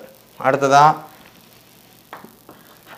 ராஜ்யசபா சேர்மன் மற்றும் டெபுட்டி சேர்மன், லோக்சபா ஸ்பீக்கர் மற்றும் டெபுட்டி ஸ்பீக்கர் பதவியிடங்கள் காலியாக இருக்கக்கூடிய பட்சத்தில் தற்காலிகமாக அந்த ரெஸ்பெக்டிவ் தொடர்புடைய அவைகளைச் சேர்ந்த உறுப்பினர்களை தலைவராக நியமனம் பண்ணுறார், சேர்மனாகவும் ஸ்பீக்கராகவும் நியமனம் பண்ணுறார். அடுத்ததாக ராஜ்யசபாவுக்கு 12 உறுப்பினர்களை நியமனம் பண்ணுறார், நாமினேட் பண்ணுறாரு. லோக்சபாவுக்கு 2 ஆங்கிலோ இந்தியன் கம்யூனிட்டி உறுப்பினர்கள் நியமனம் பண்ணுறாரு. ஆர்டிகல் 331 ஆங்கிலோ இந்தியன் கம்யூனிட்டி நியமனம் லோக்சபாவிற்கு. ராஜ்யசபாவை பொறுத்தவரை art, literature, science, social service போன்ற வகை பிரிவினரை என்ன பண்ணுறாரு? அவர்களுடைய சேவையும் மாநிலங்களவைக்கு தேவை என்ற அடிப்படையில் அவங்கள நியமனம் பண்ணுறாரு. அடுத்ததான் ஒரு எம்பி கட்சித்தாவல் தடை சட்டம் கீழான தகுதி நீக்கத்தை எலெக்ஷன் கமிஷனுடைய கன்சல்டேஷன் அடிப்படையில் முடிவு பண்ணுறாரு. ஒரு எம்பியை தகுதி நீக்கம் பண்ணணும், கட்சி மாதிரி ஓட்டு போடுறாங்க, கொறடா உத்தரவை மீறி ஓட்டு போடுறாங்க, கட்சி தாவிடுறாங்க, ஒரு கட்சி விட்டு கட்சி தாவல், ஆன்டி டிஃபேஷன் லா 10th ஷெடியூல், நம்முடைய கான்ஸ்டியூஷனில் 10th ஷெடியூல் அடிப்படையில் விதிகள் அடிப்படையில் முடிவெடுக்கிறார். அதற்கு யார்கிட்ட கன்சல்ட் பண்ணுறாரு? எலெக்ஷன் கமிஷன்கிட்ட கன்சல்ட் பண்ணி அவங்கள முடிவெடுக்கிறார். அடுத்ததான் சில மசோதாக்கள் அவருடைய பரிந்துரை இன்றி பார்லிமெண்ட்டில் இன்ட்ரோடக்ஷனே பண்ண முடியாது. எக்ஸாம்பிள் நான் சொன்னேன், கன்சர்வேட்டர் ஃபண்ட்லேருந்து செலவு பண்ணுறாங்க, அப்போ அவருடைய ப்ரியர் ரெக்கமெண்டேஷனில் தான் அந்த பில்லையே இன்ட்ரடியூஸ் பண்ணணும், கடைசி அப்ரூவல் பண்ணணுன்ற அதுவும் பண்ணணும். ஆனால் முதல்லையே அவர்கிட்ட கேட்கணும், கன்சர்வேட் ஃபண்ட்லேருந்து செலவு பண்ண போகிறோம், இதற்கான செலவு மசோதா, அந்த சட்டத்தை அந்த மசோதாவை இன்ட்ரடியூஸ் பண்ண போகிறோம், உங்கள் பெர்மிஷன் வேணும், கேட்டு தான் பண்ணணும். அடுத்ததான் பாராளுமன்றம் ஏற்றி அனுப்பிய மசோதாக்கள் ஆர்டிகல் 111 அடிப்படையில் இவர் 3 விதமான முடிவுகளை எடுக்கிறார். மே கிவ் ஹிஸ் அசன்ட், ஒப்புதல் கொடுக்கலாம், வித்ஹோல்டு பண்ணலாம் 2, 3 ரிட்டர்ன் பண்ணலாம். எத்தனை முறை ரிட்டர்ன் பண்ணலாம்? ஒரு முறை தான் ரிட்டர்ன் பண்ண முடியும். மீண்டும் தேர்ச்சி பெற்று வரும்போது அதற்கு அவர் ஒப்புதல் கொடுத்தே ஆக வேண்டும். அடுத்ததான் சில மசோதாக்களை அவர் ரிட்டர்ன் பண்ணவே முடியாது, குறிப்பாக பண மசோதா, மணி பில்ஸை he can't return, he enjoys only the 2 options, ஒன்று give assent, ரெண்டாவது withhold பண்ணலாம், cannot return. சரியா? ரைட். அதே இது ஸ்டேட் பில்ஸும் சில நேரங்களில் பிரசிடென்ட்டுடைய பார்வைக்காக வருது, அப்போ அவர் give his assent, withhold பண்ணுறாரு. 3வது ரிட்டர்ன் பண்ண சொல்லி ஆளுநருக்கு டைரக்ஷன் கொடுத்துருவாரு. எத்தனை முறை ரிட்டர்ன் பண்ணலாம்? எத்தனை முறைனாலும் ரிட்டர்ன் பண்ணலாம். மாநில சட்டமன்றம் மீண்டும் பாஸ் பண்ணி அனுப்புறப்போ இவர் கட்டாயம் ஒப்புதல் கொடுக்கணும் அப்படின்ற ஆப்ஷன் இல்லை. Second time parliament second time அனுப்பணும்னா கண்டிப்பாக கையெழுத்து போட்டு தான் ஆகணும். ஆனால் சட்டமன்றம் செகண்ட் டைம் அனுப்புகிறப்போ கண்டிப்பாக கையெழுத்து போடணும், மஸ்ட் கிவ் ஹிஸ் அசன்ட் அப்படின்ற ஆப்ஷன் அவருக்கு இல்லை. அடுத்ததாக in case of parliament sessions இல்லாத போது ஹீ இஸ் மேக்கிங் ஆர்டினன்சஸ், அவசர கால சட்டங்களை இயற்றுகிறார். ஆர்டிகிள் 123. சரியா? அதனுடைய வேலிடிட்டி எவ்வளவு? பார்லிமெண்ட் செஷன் ஸ்டார்ட் பண்ண 6 வாரம். பொதுவாக பார்லிமெண்ட் செஷன் 2 இடைப்பட்ட அதிகபட்ச காலம் 6 மாதம். அப்போ ஒரு செஷன் முடிஞ்சிருக்கு, சட்டத்தை போடுறாரு, அடுத்த செஷன் மேக்ஸிமம் 6 மாதத்தில் தொடங்கிடும். அப்போ அந்த 6 மாதம் செஷன் தொடங்கிய 6 வாரம், அதான் மீனிங். சரியா? 6 வாரம் ப்ளஸ் 6 மாதம் அப்படின்ட்டு உண்டு. செஷன் ஆரம்பிச்சிருச்சு அப்படின்னா 6 வார காலத்திற்குள் ஒப்புதல் கொடுக்கணும், இல்லைன்னா அது லேப்ஸ் ஆயிரும். செஷன் தொடங்குறதுக்கு அதிகபட்சம் காலம் என்னது? ஒரு செஷனுக்கும் அடுத்த செஷனுக்கும் இடைப்பட்ட கால இடைவெளி 6 மாதம். அதனால் 6 மாதம் ப்ளஸ் 6 வாரம் அது வேலிடிட்டி இருக்கும். அதுக்குள்ளே இவங்க ஒப்புதல் கொடுத்தாகணும், லோக்சபாவும் ராஜ்யசபாவும், இல்லைன்னா அது ஆட்டோமேட்டிக்காக லேப்ஸ் ஆயிரும். சில நேரங்களில் 1 மாதம் முடிந்த பின்னாலே அந்த சட்டத்தை இவரே விட்ரா பண்ணிடுவார். யார்? பிரசிடென்ட்டே என்ன பண்ணிடுவார்? விட்ரா பண்ணுறதுக்கும் அவருக்கு பவர் இருக்குது. அடுத்ததான் சிஏஜி, யூபிஎஸ்சி, ஃபினான்ஸ் கமிஷனுடைய ரிப்போர்ட்ஸை இவருடைய சார்பாக பார்லிமெண்ட்டில் தாக்கல் பண்ணுறாங்க. அடுத்ததான் யூனியன் டெரிட்டரியுடைய நிர்வாகம் தொடர்பான அவங்களுடைய முன்னேற்றம் மற்றும் ஒழுங்கு விதிகள், அமைதிக்காக விதிகளையும் சட்டங்களையும் இவர் வகுக்கலாம். சட்டமன்றங்கள் இல்லாத காலகட்டங்களில் இதை அவர் பண்ணலாம். பாண்டிச்சேரியில் சட்டமன்றம் இருக்குது, இல்லாத நேரத்தில் அவர் பண்ணலாம். சட்டமன்றங்கள் இருக்கக்கூடிய காலகட்டத்தில் அவங்க தான் பண்ணுவாங்க. சரியா? Right, okay. இது அவருடைய சட்டம் சார்ந்த அதிகாரங்கள். குறிப்பாக மத்திய சட்டமன்றமான பாராளுமன்றம் சார்ந்தவை மற்றும் சட்டம் சார்ந்த அதிகாரங்களாக இவற்றை நாம் பார்க்கலாம். Legislative powers. அடுத்ததான் பிரசிடென்ட்டுடைய ஃபினான்ஷியல் பவர்ஸ்.